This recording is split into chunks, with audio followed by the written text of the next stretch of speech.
balik lagi di channel Motivasi Bugar. Kali ini saya akan membahas satu jenis latihan yang memang sudah familiar banget kalau di kalangan teman-teman yang suka fitness atau teman-teman yang suka berolahraga ya.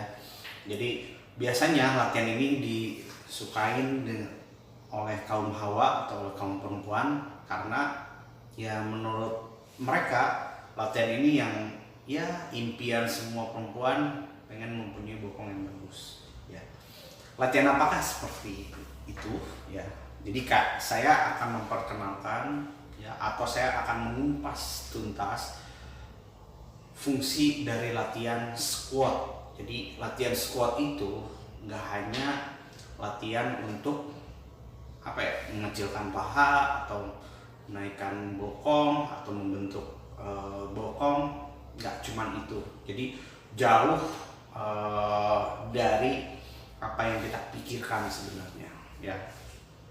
Jadi latihan squat ini adalah salah satu latihan terlengkap pada setiap gerakan. Jadi tak ada satu gerakan pun yang pada saat dia melakukan ya melibatkan banyak otot ya sebanyak squat ini. Jadi squat ini latihan terlengkap di antara gerakan-gerakan yang lain ya. Jadi selain untuk keseimbangan, squat juga bisa memproduksi hormon lebih banyak ya. Jadi terlepas tidak hanya untuk latihan angkat beban, squat juga bisa memperbaiki performa untuk atlet. Contohnya seperti apa?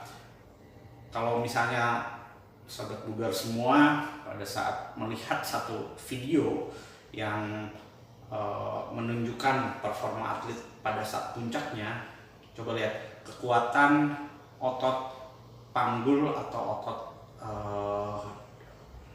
kakinya itu berhubungan sekali dengan squat ini ya. Mengapa kita perlu latihan squat ya?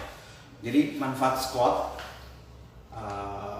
kita harus memahami respon biomekanika dan fisiologisnya ya yang berkaitan dengan squat. Jadi ada beberapa manfaat yang perlu sobat bugar ketahui ya. Jadi yang pertama, squat itu bisa membentuk keseluruhan tubuh ya. Mari kita berpikir, squat kan hanya latihan kaki, kok bisa membentuk semua tubuh ya. Jadi untuk mempertahankan posisi squat yang baik, hampir seluruh otot dan sepanjang rantai kinetik pada saat bergerak, baik itu sebagai penggerak utama ya, penggerak utama pada saat latihan squat itu paha bagian depan atau quadricep ya, atau sebagai stabilisator ya, diantaranya untuk menstabilkan supaya latihan squat itu terlihat bagus ya, core kita juga harus aktif ya, terus punggung kita juga harus bagus, dan abduktor, panggul dan sebagainya ya. Jadi banyak sekali pada saat kita melakukan squat otot yang terlibat di dalam satu gerakan squat ini ya. Selain itu juga pasti ada stres biomekanika pada otot ya pada saat melakukan squat yang intensitasnya mengikut sertakan seluruh bagian tubuh dan membantu membentuk otot dengan menciptakan lingkungan anabolik ya. Kenapa squat bisa membantu otot keseluruhan? Balik lagi ya, pada saat otot kita membentuk itu diperlukan adanya hormon testosteron. Nah, latihan squat ini adalah salah satu latihan yang cepat sekali untuk memproduksi hormon testosteron. Jadi ketika kita melakukan squat, hormon testosteron kita naik, terus kita latihan di bagian badan atau tubuh yang lain, otomatis si ototnya cepat terbentuk dengan adanya hormon testosteron itu ya.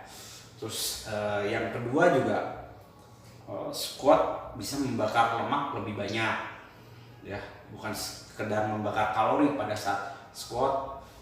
Pada saat melakukan squat tuh banyak keringat yang keluar ataupun kalori yang dibakar banyak, bukan hanya sekedar itu, ya. Squat benar-benar menghanguskan seluruh lemak yang ada dalam tubuh. Seperti yang udah dijelaskan, squat adalah latihan untuk keseluruhan tubuh. Jadi semakin banyak otot yang terlibat, ya, semakin banyak pula kalori yang dibakar. Nah, secara otomatis semakin banyak otot yang terlibat, kalori yang dibakar, secara keseluruhan lemak juga bakal ikut terbakar dengan lebih maksimal, ya. Oke, yang ketiga, meningkatkan functional strength atau kekuatan fungsional. Nah, ini berhubungan dengan kegiatan kita sehari-hari, ya. Coba kita pikirkan pada saat kita melakukan kegiatan sehari-hari, ya, kita misal duduk berdiri, itu secara apa ya, secara tidak sadar bahwa kita itu membutuhkan otot yang memang benar-benar menunjang dalam fungsional tubuh kita, ya. Nah, pada saat kita melakukan squat secara tidak langsung, pada saat kita melakukan kegiatan sehari-hari, kekuatan otot kita semakin bertambah, ya. Jadi dibandingkan dengan ya latihan yang lain, bukan berarti tidak bagus, tapi squat ini lebih meningkatkan kekuatan fungsional pada saat kita melakukan kegiatan sehari-hari, ya. Nah, yang keempat adalah squat juga bisa bekerja memaksimalkan core kita.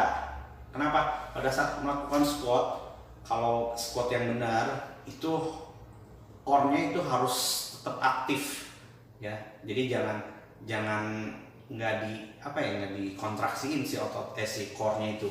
Jadi harus tetap benar-benar aktif, ya.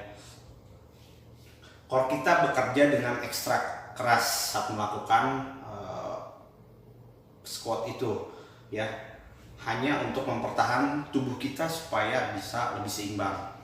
Coba bayangkan kalau core kita tidak kuat saat kita melakukan squat, si tubuh kita bakal goyang atau tidak seimbang. Otomatis si core ini menjaga stabilitas atau keseimbangan tubuh kita supaya gerakan squat ini bisa sempurna, ya. Tidak seperti crunch yang mengisolasi rectus abdominus. Squat membangun strength penuh bagian tengah tubuh. Jadi semuanya dari core, dari bagian tengah tubuh tuh, dari bagian depan ke belakang, ya. Oke. Nah, yang kelima, squat juga bisa meningkatkan fleksibilitas, ya. Dengan melakukan squat dengan range of motion atau jangkauan gerak yang penuh, tubuh kita secara netral menghasilkan mobilitas dan fleksibilitas yang lebih baik, ya. Salah satu nanti ada squat itu kayak deep squat atau full squat, itu terlebih lagi meningkatkan fleksibilitas sekitar pergelangan kaki dan sendi panggul, ya. Fleksibilitas dan mobilitas yang lebih baik di sekitar pergelangan kaki dan panggul dapat secara langsung membantu melepaskan stres pada area lutut atau bagian belakang atau lumbar, ya. Nah, yang keenam, squat juga bisa mencegah cedera, ya. Coba kita pikirkan, ya, biasanya atlet mengalami cedera saat mereka berakselerasi atau saat mereka berhenti dan berbalik, ya. Stabilisator kita lah yang memegang kunci untuk pencegahan cedera, ya. Saat kita melakukan squat, ada banyak otot yang bekerja bersama untuk menstabilkan dan menggerakkan tubuh lewat jangkauan penuh. Dalam latihan inilah keseluruhan sistem termasuk otot mensinergikan, ditambah jaringan ikat atau ligamen yang kuat, yang membantu kita mengembangkan kekuatan dan kontrol untuk menghindari cedera itu, ya. Oke, Ya, kita bakal pecah gimana sih gerakan squat itu ya, dengan menggunakan standar squat ya, seperti contoh video di samping ini ya. Kita pecah biomekanika tubuh saat melakukan gerakan ini. Jadi gerakan squat terkonsentrasi pada 3 sendi, yaitu pergelangan kaki, lutut, dan panggul. Ya, sendi-sendi lainnya seperti lumbar dan thoracic spine harus distabilisasi pada posisi netral. Jadi posisinya sendi yang lain yang tadi dijelaskan itu harus di posisi netral. Selain itu juga seperti yang diperlihatkan di video di samping ini, pada posisi body weight squat atau front squat ya, kita secara alami menfleksi bahu atau mendorong lengan kita ke depan sebagai pengimbang tubuh saat mendudukkan panggul ke belakang ya.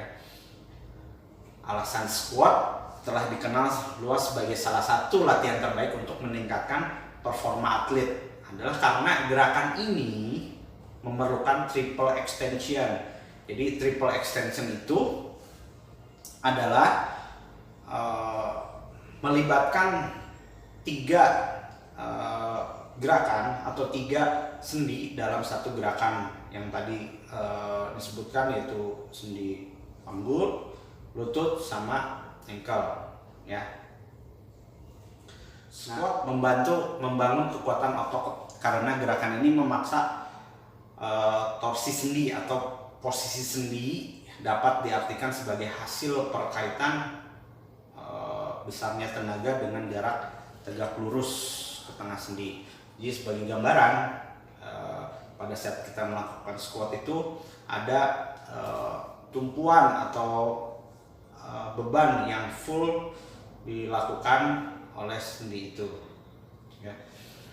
Jadi saat kita mengeksekusi sebuah squat, panggul dan lutut kita bergerak ke arah yang berlawanan dengan pusat gravitasi kita, dan saat kita menurunkan dalam gerakan ini, tenaga torsi meningkatkan lewat lutut dan panggul, tulang belakang juga, dan pergelangan kaki ya. Tenaga torsi terbesar dirasakan lewat panggul, tulang belakang, lutut, dan pergelangan kaki saat memulai bangkit dari posisi bawah ya. Sekarang kita akan menganalisis otot apa aja sih yang bergerak pada saat kita melakukan latihan squat. Jadi squat ini latihan seluruh tubuh yang mengikutsertakan banyak otot di sepanjang gerakannya ya. Ada otot yang bergerak sebagai penggerak utama, jadi ada otot juga yang bekerja sebagai stabilisator dinamis, dan sisanya sebagai stabilisator statis ya. Otot penggerak utama pada saat melakukan latihan squat terdiri dari 2 bagian, yaitu otot paha bagian depan atau quadricep, otot bokong atau gluteus maximus ya, dan ada yang bekerja sebagai stabilisator dinamis, yaitu gastrocnemius atau otot betis. Ada juga otot paha bagian belakang atau hamstring ya. Nah, berikutnya adalah otot sebagai stabilisator statis yang terdiri dari erector spinae, terus ada juga rectus abdominis ya, ada juga oblik, dan otot core bagian dalam yang terdiri dari transverse abdominis, pelvic floor, multifidus, dan diafragma ya. Jadi otot-otot yang bekerja pada saat kita melakukan squat, kita tahu otot mana aja yang sebagai penggerak utama atau otot yang mendukung supaya gerakan squat itu bisa terlihat sempurna ya. Jadi sahabat bugar juga sudah paham sekarang. Jadi hanya 2 otot penggerak utama dalam latihan squat itu, yaitu otot paha bagian depan sama otot bokong atau gluteus maximus ya. banyak sekali variasi latihan di dalam latihan squat ini ya. Kurang lebih ada sekitar 7 variasi latihan squat yang bisa sobat bugar lakuin semuanya. Yang pertama, basic bodyweight squat. Jadi ini adalah dasar pada saat akan melakukan squat. Saya rekomendasiin ini yang harus dilakukan ya tahapannya. Yang kedua yaitu full squat atau deep squat ya. Yang ketiga sumo squat. Keempat front squat. Yang kelima back squat. Dan keenam overhead squat. Ya, yang terakhir adalah speed stance squat ya. Dari ketujuh variasi latihan squat itu, saya akan membahas 2 latihan yang menurut saya mempunyai tantangan tersendiri untuk melakukannya ya. Yang pertama yaitu front squat. Kenapa? Pada saat kita melakukan front squat ya, kita melihat kalau misalnya orang biasa melakukan back squat ya, itu bisa mengangkat beban lebih berat ya, tetapi belum tentu orang tersebut bisa melakukan beban terberat sama halnya melakukan di front squat ini ya. Jadi biasanya mereka tidak memperdulikan untuk latihan front squat ini, tetapi salah satu memperbaiki untuk back squat kita harus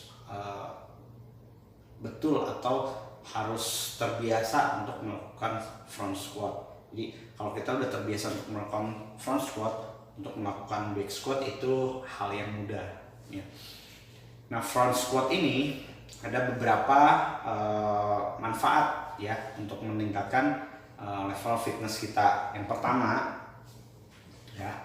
pertama fungsi dari front squat itu adalah melatih kaki dengan stres yang lebih sedikit pada punggung ya. Di penelitian elektromiologi atau EMG terbaru menunjukkan bahwa individu yang mengangkat beban lebih ringan saat front squat dapat meraih aktivasi otot pada quadricep atau paha bagian depan yang sebanding jika dibandingkan dengan beban yang lebih berat saat melakukan back squat ya. Front squat juga bisa memaksa posisi tegak pada tubuh sehingga secara langsung memberikan lebih sedikit tegangan pada otot core untuk menjaga stabilitas atau keseimbangan punggung. Yang kedua, menghasilkan teknik squat yang lebih baik dan bahkan menghasilkan back squat yang lebih baik ya.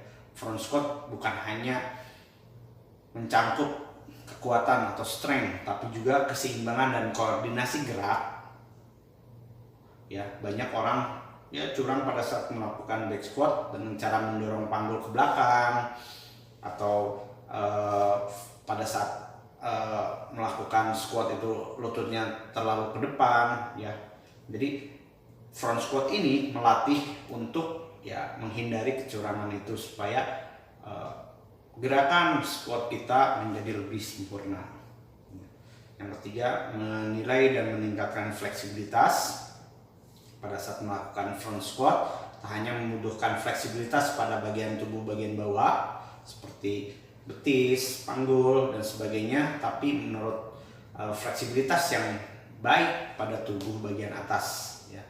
Ekstensi pada bagian bahu, toraksik juga yang buruk akan menyulitkan kita untuk melakukan front squat ya. Ya, di sini juga dianjurkan pada saat melakukan front squat ini range of motion atau jangkauan geraknya harus full ya pada saat si sendi itu melakukan gerakannya. Jadi itu fungsi dari front squat atau ya sedikit menantang untuk latihan squat. Nah, yang pembahasan yang kedua adalah overhead squat ya. Nah, overhead squat ini salah satu yang sedang populer di kalangan CrossFit ya.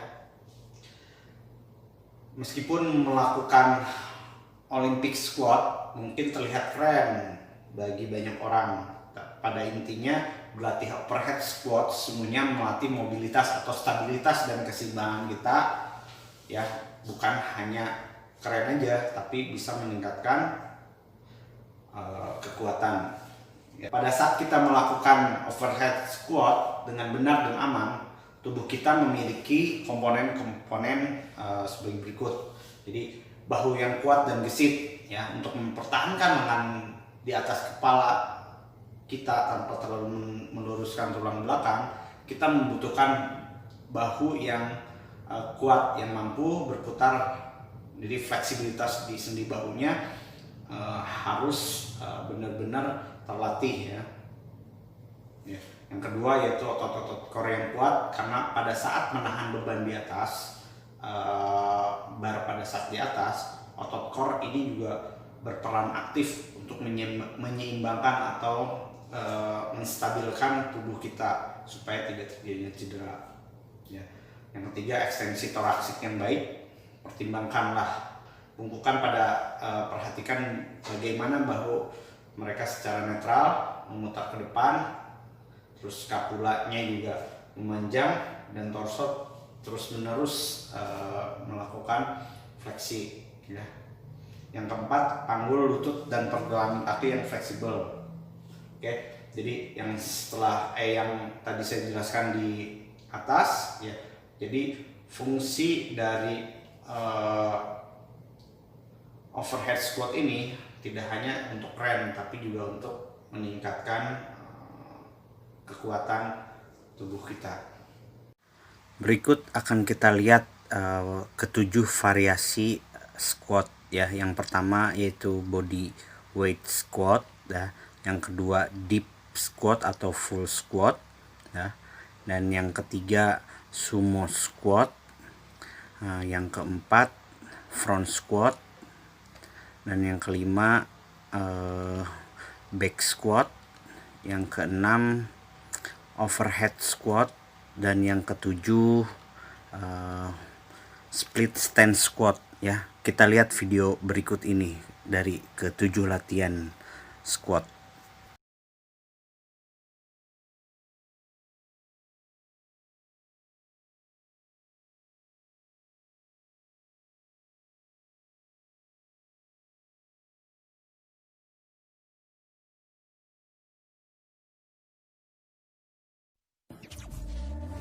Back from the dead.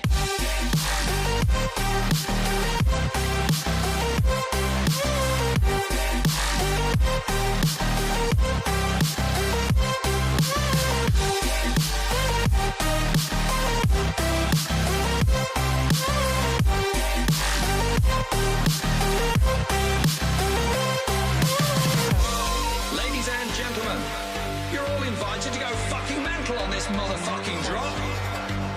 The countdown has just begun. Are you ready?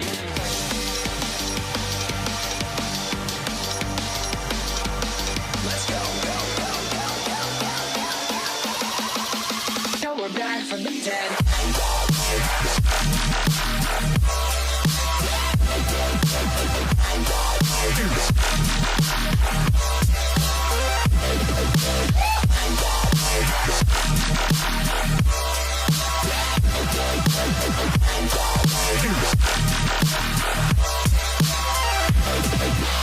We're back from the dead.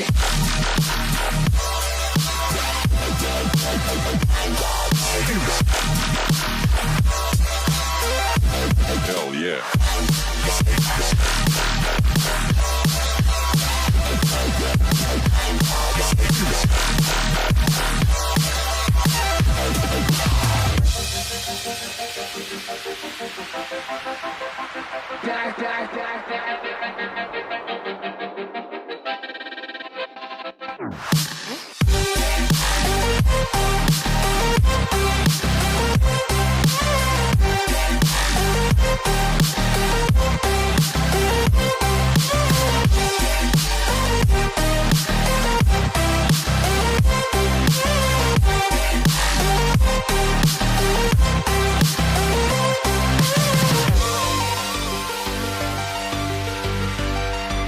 We're back from the dead.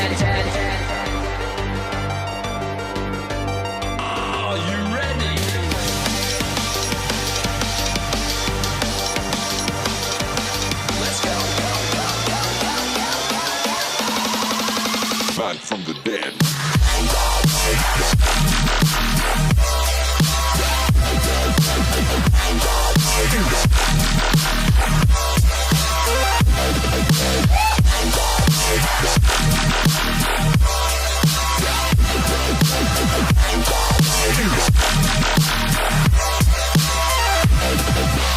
We're back from the dead.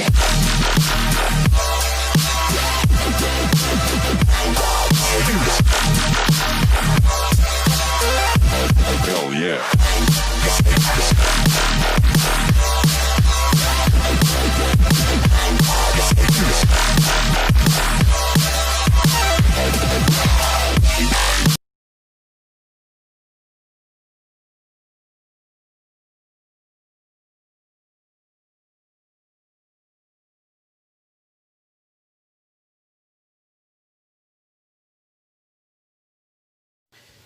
Oke, demikian yang bisa saya sampaikan kali ini. Semoga bermanfaat. Jadi kembali lagi, fungsi squat bukan hanya membentuk lower body atau otot bagian bawah tubuh, tetapi juga banyak banget manfaat yang bisa kita dapatkan dalam melakukan satu gerakan squat.